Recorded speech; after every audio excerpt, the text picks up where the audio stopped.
berbagi. Jadi orang-orang yang mempunyai loyalitas itu dia akan senantiasa senang berbagi. Orang-orang yang mempunyai loyalitas dia nggak akan hitung-hitungan dengan waktunya. Ya. Dan orang yang nggak hitung-hitungan dengan waktunya itu lebih plong pikirannya. Tapi kalau orang itu terlalu banyak hitung-hitungan, nanti cepat tua. Ya. Kalau cepat mati nggak juga, mati sudah ada waktunya. Tapi takutnya itu sebelum mati itu sakitnya kelamaan gitu. Nah, makanya orang-orang yang punya loyalitas nanti awet muda. Orang-orang yang punya loyalitas rezekinya lancar. Orang-orang yang punya loyalitas senyumnya belen. Ya, orang loyalitas kan plong, ridho, dia senyum belen. Tapi kalau orang misalnya nggak punya loyalitas, senyumnya miring sebelah. Nyamping kan? Pas lagi senyum miring sebelah, langsung stroke. Jadi kita harus belajar ridho, dan ridho. Karena dengan ridho kita itu enak. Ya. Belajar ridho, ada orang tetangga mungkin beli motor baru, alhamdulillah dia punya motor baru, gitu kan ya. Alhamdulillah, tetangganya mungkin ada punya TV baru, alhamdulillah. Jadi kita selalu alhamdulillah. Ya. Tapi ketika kita nggak ridho, itu kok tetangganya beli motor baru, utang katanya kan, gitu. Ya. Itu nyicilnya 5 tahun loh. Jadi kita tuh belajar ridho, ya, ridho. Dan tadi di ayatnya yang apa khalaqal jinna wal insa dalam wujud, ketika kita punya ridho, semuanya akan bernilai ibadah. Penting sekali kita hidup itu supaya bernilai ibadah. Kenapa? Kita nggak sia-sia. Ya. Karena kalau kita bernilai ibadah, dengan catatan itu jangan tinggalkan sholat 5 waktu. Ya. Karena itu menjadi fardu ain yang nggak boleh tinggalkan. Dan setiap kita mau berangkat kerja, kita itu berdoa Bismillahirrahmanirrahim, la haula wala quwwata illa billah. Ya, sambil ngejam juga, takutnya kalian itu udah ada kecium bau-bau. Nah, jadi kita jangan sampai lupa berdoa. Ketika kita lupa berdoa, Bismillahirrahmanirrahim. Mau makan kita berdoa dulu, nilainya ibadah. Jangankan mau makan, mau ke toilet, Allahumma inni a'udzubika minal khubuthi wal khaba'is. Belum keluar dari toilet bernilai ibadah. Ya, ke toilet aja ketika kita tidak lupa berdoa itu bisa bernilai ibadah. Ya. Ini ibu-ibu ya, melayani suami malam-malam juga bernilai ibadah. Serius. Bahkan ini agak bukan guyon tapi guyon orang saleh ini saya. Kalian kalau pengen rezeki lancar layani suami dengan baik. Kalau mau kesulitan berarti nanti ini pelajaran. Ya. Jadi layani suami dengan baik. Insya Allah rezeki lancar. Ya. Kasih makan dia sebelum tidur. Ya. Supaya dia nggak jadi makan tempat lain. Masak yang enak supaya dia nggak cari warung di depan sana, ya. Itu rumus, serius rumus. Jadi kembali kita semua, biar kita semua bernilai ibadah. Wa ma khalaqal jinna wal insa illa liya'budun. Semua kita bernilai ibadah. Jangan sampai kita tinggalkan sholat 5 waktu, ya. Karena sholat 5 waktu itu bisa ditinggalkan. Ketika kita sudah, walaupun kita sudah bismillah, sudah baca ini itu, kalau kita tinggalkan sholat 5 waktu, semuanya gugur. Ya, jadi sholat 5 waktu kewajiban kita jangan sampai ditinggalkan. Ya, kalau sholat 5 waktu ditinggalkan, semuanya akan menjadi sia-sia. Kita di perusahaan ini kita ada sholat, mungkin kita bergantian, ya kita bergantian, bukan berarti dengar adzan Allahu Akbar langsung biur semua gitu ya. Habis ya marah lah Bu Jessica itu. Ya. Jadi pasti kita harus ada rolling. Rumusnya kita tuh sholat rolling itu di mana? Dalilnya ketika masa perang. Sekarang kita lagi perang dengan ekonomi. Ya, perang dengan ekonomi itu lebih berat karena apa? Musuhnya nggak kelihatan. Ya. Jadi kita sedang perang dengan ekonomi. Jadi kita ketika kita mau sholat juga kita harus berbagi waktu untuk gantian juga. Ya, gunakan waktunya. Dan jangan sampai kita sholat duha pada jam-jam kerja, itu haram. Haram hukumnya ketika sholat duha di jam kerja. Jadi kalau ada orang anjurkan sholat duha lagi kerja itu salah. Contoh saya sendiri misalnya lagi jam kerja saya mau sholat duha, saya harus izin Mr. M. Kira-kira gimana Bu Jessica? Mungkin nggak kalau kita mau izin Mr. M? Nggak mungkin. Untuk bisa halal itu sholat saya, sholat duhanya itu, saya izin atasan saya. Mungkin Mr. M mungkin bisa dulu, ya boleh-boleh saya tanya dulu ke Patan katanya, waduh makin panjang kan? Iya kan? Jadi jangan sampai di sini ada orang-orang jalankan sholat duha di lagi jam kerja, ya. Dan saya kadang-kadang sering melihat orang sholat duha dalam jam kerja itu sebenarnya bermasalah. Itu haram, ya. Karena kenapa haramnya? Kita meninggalkan kewajiban di situ. Kewajiban kita datang sini dan bismillah tawakkaltu ala Allah, ta'ala wala quwwata illa billah, kita mau kerja. Ya. Dan dalilnya kita sholat sunnah itu, sholat duha itu adalah di rumah, ya, di rumah, di tempat yang paling di kamar. Di kamar itu ada juga sudut yang paling tidak kelihatan. Itu dalilnya kita sholat duha, sholat sunnah, sholat tahajud. Nah, jadi kita itu jangan sampai kita meninggalkan kewajiban, kita mengerjakan yang sunnah. Ya, kalian yang sudah punya suami orang diperhatikan, suami sendiri dibiarin. Itu kan masalah. Kalian dandan dari rumah untuk biar dilihat Pak Haji. Masalah.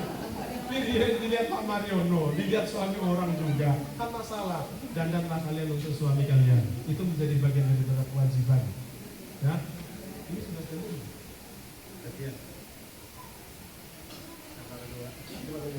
Ya, sambil nunggu sana lagi, kalau kalian sudah siap nanti kita tutup. Udah? Belum? Oke, kita lanjut lagi ya.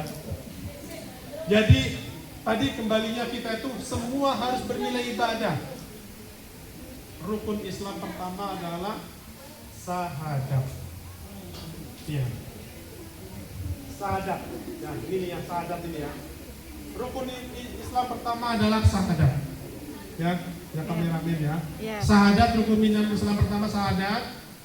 Rukun iman kedua adalah sholat. Ya. Sholat, puasa, haji, zakat dan haji. Ya. Yeah. Jadi kalau pertama kita itu haji, yang kelima ya, kita tinggalkan haji, ya, nggak masalah. Karena nggak ada duit. Atau mungkin antriannya nomor 50. Sementara kita sekarang sudah umur 50 misalnya ya. Yeah. Nggak apa-apa. Yang keduanya adalah kita itu zakat. Zakat nggak ada duit, masih nggak apa-apa. Ya. Zakat nggak ada duit nggak apa-apa juga. Ya. Terus puasa. Puasa kebetulan kita ada uzur. Ya. Kita sudah 1, 2, 3 sudah dilepas. Ya. Yeah. Puasa kita nggak bisa, kita masih bisa ditoleransi, nggak apa-apa. Jadi rukun Islam ada 5. Tapi kalau misalnya yang keempatnya itu sholat kalau kita tinggalkan sholat, kita ini nggak bisa kepegang. Ini makanya itu sholat itu menjadi tiang agama. Sholat masih jalan syahadat pertama kita masuk Islam, ya. Ya. Man qala syahadatal jannah la ilaha illallah Muhammad, ketika orang itu sudah mengucapkan la ilaha illallah dijamin masuk surga. Jaminannya surga ketika kita sudah mengucapkan la ilaha illallah Muhammadur Rasulullah. Ya, menjadi kunci surga, miftahul jannah. Miftahul jannah, miftahul jannah, la ilaha illallah Muhammadur Rasulullah. Jadi miftahul jannah itu la ilaha illallah Muhammadur Rasulullah. Siapapun sudah mengucapkan 2 kalimat syahadat pasti masuk surga. Cuman cepat atau lambat tergantung amal kita. Karena surga itu tempatnya sudah bersih. Jadi kalau kita banyak dosa, mungkin diobok-obok dulu, dicuci dulu, baru setelah bersih diangkat. Oh ini ada dia punya kunci surga nih, ya miftahul jannahnya punya nih, baru diangkat. Nah, jadi bagaimana cara kita itu meminimalisir supaya kita jangan terlalu lama di neraka. Makanya sholat jangan sampai ditinggal. Kenapa sholat dari tiang agama? Ketika sholat dari tiang agama, ketika sholat masih berjalan, kita masih bisa pegang mic. Tapi sholatnya kita nggak ada, mic ini udah jatuh. Ya, jadi sholat itu betul menjadi tiang agama, menjadikan dia menjadi sumber dari segala ibadah itu, dia akan bisa diterima dari ibadahnya ketika sholat 5 waktu tidak ditinggalkan. Ya, sholat 5 waktu tidak ditinggalkan. Ini kembali lagi kita ke sedekah ini ya, ini menjadi bagian dari tolak bala. Saya kalau ngisi bensin ya, itu saya tuh ngasih 5.000 atau 10.000 itu untuk orang pom bensin ya. Amalkan ini, itu dia doanya panjang banget ya. Saya kasih cerita nih ya. Saya sekitar sebulan lalu saya perjalanan dari Purbalingga ke sini lagi di Wonosobo. Di Wonosobo itu mobil itu det masuk ke bengkel, katanya koilnya. Begitu saya sholat, saya di dompet ada duit 100.000, saya niatkan duit 100.000 untuk takmir masjid. Tapi yang bawa mobil itu keponakan saya. Jadi akhirnya duit ini saya kasihkan ke keponakan saya. Keponakan saya bilang, nggak usah. Nah, ini tolak bala. Alhamdulillah begitu sampai sini, alhamdulillah mobil sehat. Dari 100.000 mobil sehat sampai sini, dan minggu berikutnya saat saya ke bengkel tidak ada masalah mobil. Sampai sekarang sehat. Ya. Jadi jangan sampai kita itu pelit. Sedekah itu menjadi bagian dari tolak bala, dan ini sudah ada kode bahwa kita tuh hari ini memang kita tuh ada sedekah kurban ya, ada sedekah kurban, dan kita hari ini ada hari untuk makan.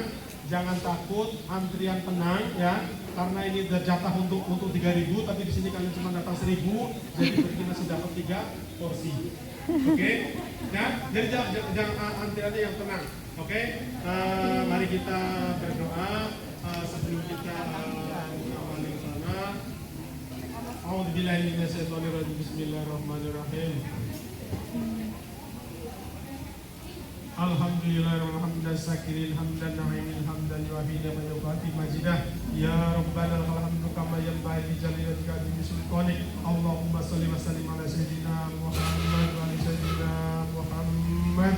Allahumma inna nas'aluka salamatan fid din wa afiyatan fil jasad wa syahadatan fil ilmi wa barakatan fil rizqi.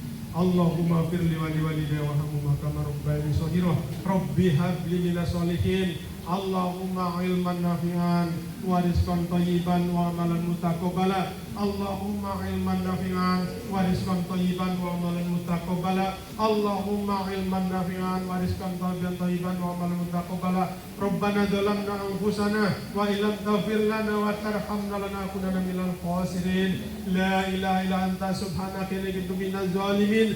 La ilaha illa anta subhanaka inni kuntu minaz zalimin. La ilaha illa anta subhanaka inni kuntu minaz zalimin. Rabbana atina fid dunya hasanah wa fil akhirati hasanah wa qina adzabannar. Subhana rabbika rabbil izzati amma yasifun wa salamun alal mursalin walhamdulillahi rabbil alamin. Al-Fatihah.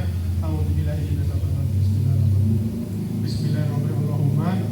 Barik lana bima razaqtana wa qina. Alhamdulillah. Ya, silakan dari mana dicicipin dulu.